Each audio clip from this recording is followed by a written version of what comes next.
everything that we do. That's what OUDNA is.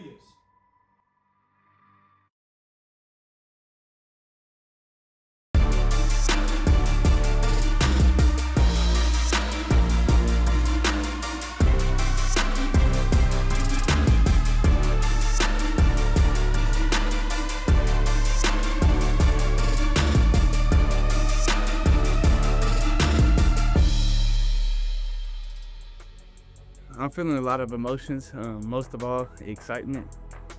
Yesterday, it was a good time to sit around and, I caught myself being like, I'm actually a part of this draft this year. So, you gotta always pay attention, anything can happen, but it's full of excitement right now. I'm getting all the people that I love and all my supporters in one place.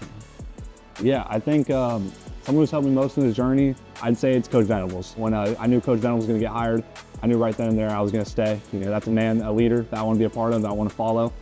And he's really molded me into kind of the man that I'd become. I think that started off early, just kind of the talks that we had. He saw something in me that maybe I didn't see in myself. Obviously, I knew my potential, but I think he took that a step further and kind of gave me a guidance and a pathway that I could, he gave me everything I needed to do. And he laid it all out there. I followed that path. And now I'm finally seeing success. And so he's taught me discipline, he's taught me how to face adversity. And I'm just, I'm forever thankful for all that he's given me. Coach Venables completely changed my trajectory of my college career. If I knew him coming out of high school, I definitely probably would have chose to play football for him. I feel like the whole staff Brent Venables brought over helped elevate me on the field.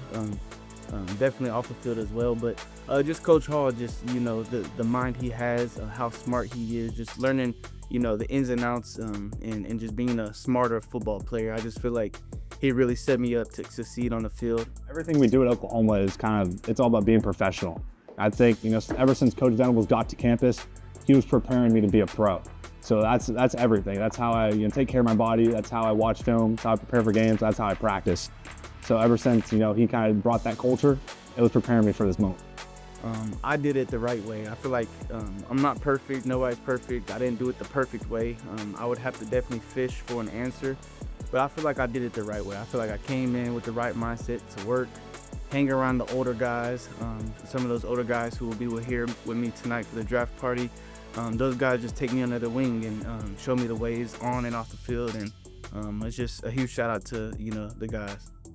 Looking back in my career, what stands out is kind of just the brotherhood. Ever since I stepped on that campus, there was guys that took me right on their wing. Caleb Kelly, Brian Mead, Jake McCoy, just that entire linebacker room.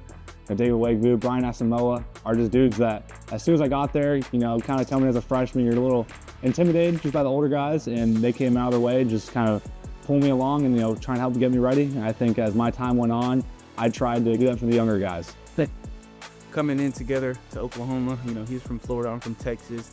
Didn't really know much of each other, but we built that relationship through the years as we went up in the depth chart, as we continue to work and prove ourselves. So I just say the last 2 years that I spent with Danny as our middle linebacker, I feel like it was great. I wouldn't have wanted to play alongside nobody else. Just all the moments from me and him just calling up player only meetings. To us, just making decisions that's best for the team, and just going out there and bringing everybody up to the standard. It's great to play alongside Danny. Billy, he's the type of guy. At the middle of the night, he's working out. He's doing whatever it takes just to be 1% better. Billy's kind of always been, kind of felt like he's undersized in his mind. That's what people say, but to him, dude, he is one of the biggest dudes I know. Just how he plays and just the type of man that he is. The type of person that whatever team chooses to come get me, they're getting a consistent person, a guy who every day is going to be the same guy. You don't have to question whether or not he's up high or he's down low. He's a guy who's going to be consistent with the work, consistent with his actions, a guy who does right on and off the field. So I just feel like I'm a guy who's ready to go in and make an impact immediately, and just change the locker room and bring that swag and discipline to the defensive side of the ball. For sure. You're getting a leader, first and foremost. I think coming to Oklahoma, that was one of the things I really wanted to establish, as a player, is I can lead a locker room. Every time I step on that field, I'm gonna give my full effort. At the foundation of it, I'm a competitor. From a young age, that's always what I pride myself on. and just giving it my all and leaving it all on the field.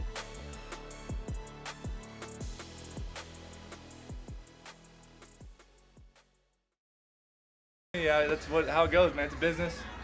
At the end of the day, couldn't do anything about it. Yeah. I appreciate you guys. You guys are my closest friends and family. And thanks for being here, man. Appreciate the support. From a young age, I felt like people have always thought that I've kind of been average. Wasn't good enough. Just kind of just around, like a role player.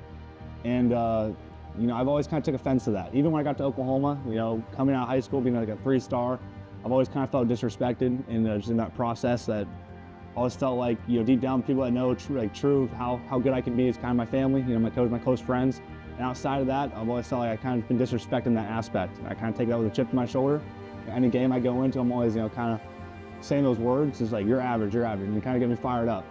And I think that's kind of my why at the end of the day. I just want to prove to everyone, really prove to myself that I already know that, how great I can really be.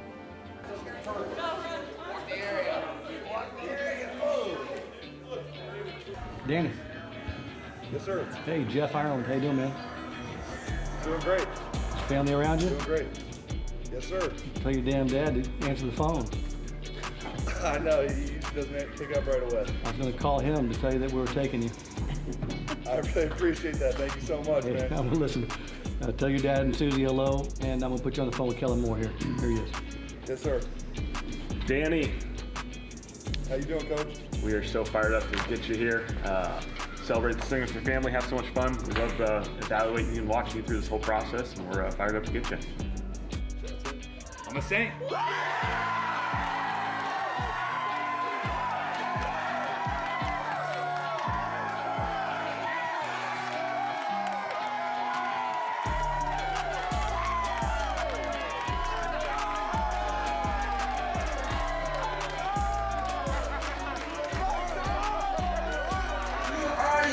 Select Danny.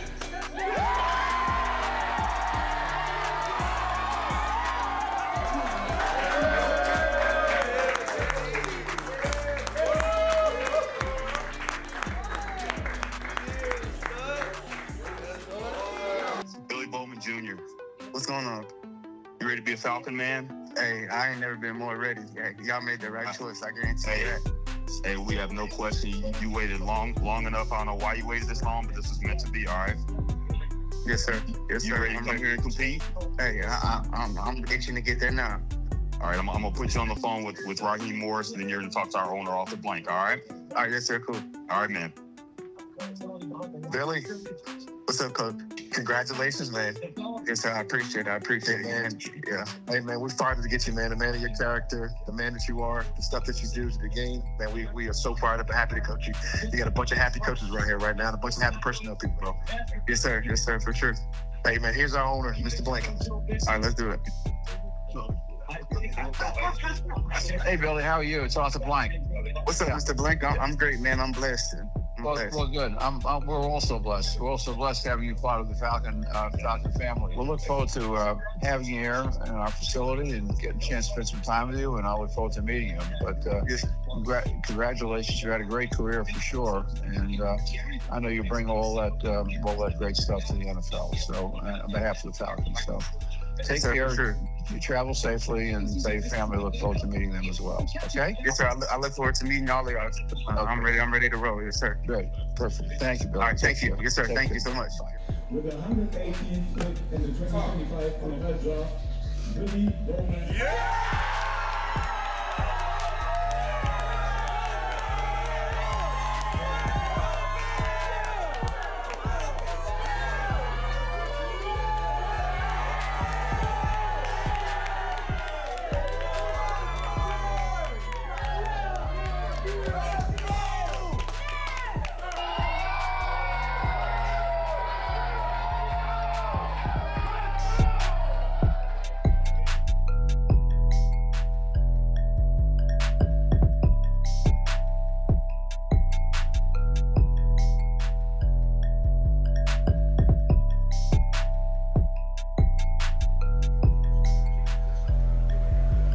Oh, 100%. Special teams is where I kind of add value early on in my career at Oklahoma.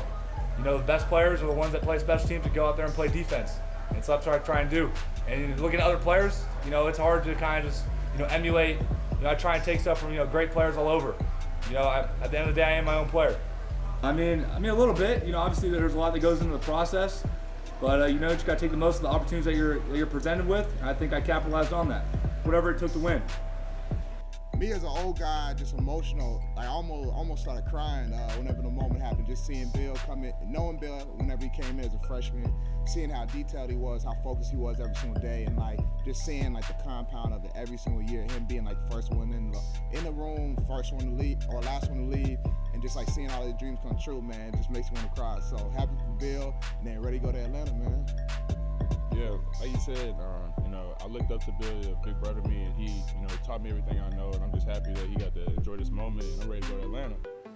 Yeah, no, dog, I'm proud of you, man. It ain't a surprise to me, though. You earned this moment every day that you was there. It was surreal to feel it with you. Like Pat said, man, I almost got emotional watching you go through that shit. But, yeah, excited to get the ATL. My name's Lauren Workentine, founder, CEO of William & Lauren Custom Suits. So we're here fitting the team today. So we're helping them pick their suit. So pick their suit meaning select fabric, buttons, liners, all the details so they get to style exactly what they want. And then we measure them and get the suits made. We try to be as one-on-one as we can with the guys and understand what they have, what they need as far as colors, patterns in their wardrobe. And then it's really working with them to essentially find something that they feel like themselves in and they feel really good. So maybe they want a black suit, finding the right black suit, or do they want a blue? So we pick fabric, then we help them pick all the little style details that make it feel more special and add style to it, I guess. So buttons, liners, so like thread coloring, I don't know if you can see it, but just in case. So thread coloring, things like that. For the team, for their development outside of football, obviously they, as they're growing in their career, whether that's, you know, NFL combine interviews, whether that's job interviews, internships, game day, I mean, I think having something that they feel professional and can feel really good in as they go on that journey of their professional development, I think it's super important. I think it's true for anybody that having something that fits and is comfortable makes all the difference. So hopefully it's something they want to wear and they feel comfortable in when they go into those meetings. They aren't, you know, kind of fidgeting and worried about their suit. They're just comfortable and can be present. So most people, especially athletes, but really this is true of anybody, very few people can buy off the rack when it comes to suiting and really any clothes, but especially suiting. And I think for suits in general, they're known to be uncomfortable or you know, people kind of dread wearing them, and most of the time that's because they don't fit and they're not comfortable, so you don't want to wear them. So I think custom takes that away to where it actually can be a comfortable piece of clothing that you look forward to wearing and you don't kind of dread it, if that makes sense.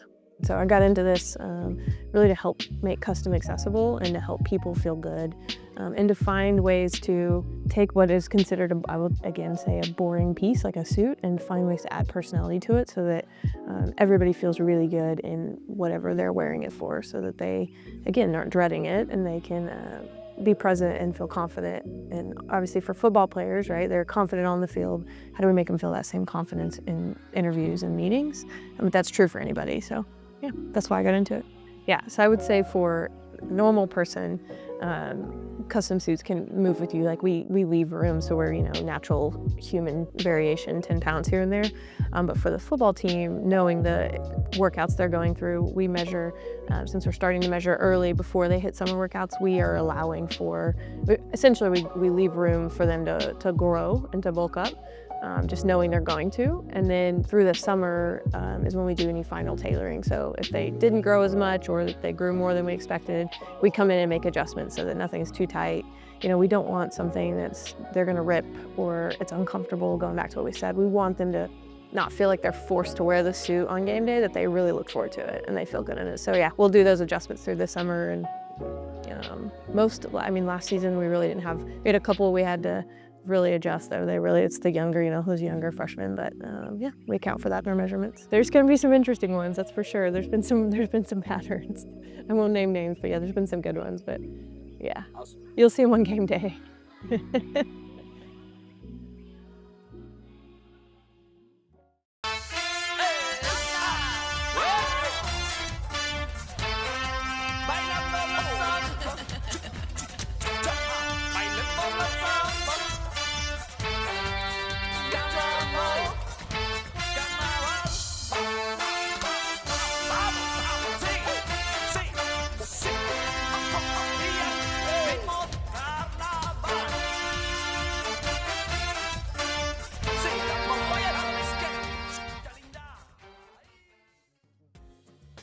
I mean, I have a deep appreciation for the Soul Mission Department. I mean, you know, I was around before that was a thing, you know, back with the old coaching staff. When I, you know, came to Oklahoma as a walk-on in 2020, I mean, if you would have told me, you know, 5 years down the road, you would have seen Rio de Janeiro and seen South Africa, seen Cape Town and Johannesburg, I would have been like, how did I get money to pay for that? I think Soul Mission is important because it just gives people an extra opportunity to experience new things and get different perspectives that they wouldn't get otherwise. You know, Soul Mission does a lot of things, not just with service trips.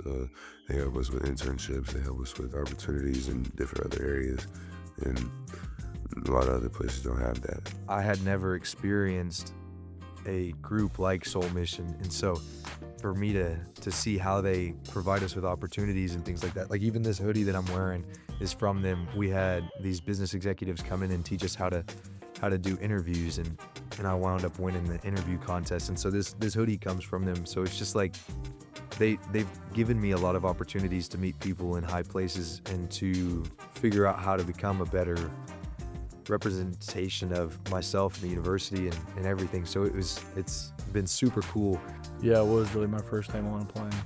Honestly, it was pretty crazy. You know, I tried to trick myself into thinking it was like a giant bus in the air.